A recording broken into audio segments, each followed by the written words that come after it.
Hi guys, tignan po ang paksiw na sinigang ni ating Riba. Linagyan ko ng sibuyas at saka luya. Ayan, yung ampalaya at saka talong. Ang isdang pinahingi ni Uncle. Ayan, yung buntot, pinahingi ni Uncle yan. Tapos bumili lang kasi ako ng isang isda.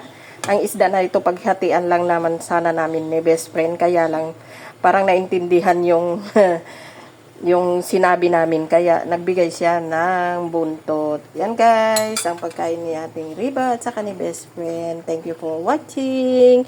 Ito yung sinasabi nilang paksiw na sinigang, walang tubig na sinigang. Thank you sa inyong lahat at sa inyong suporta. Tignan natin yan. Kasi malaki rin yung isa eh. Bibigay ko na lang ito kay Bes para ulam niya ng tanghali, ulam niya ng gabi. Ayan, hati lang sana kami, kaya lang binigyan kami ng free. Kaya tagisa na lang kami. Yan guys, luto na. Thank you for watching. God bless you all.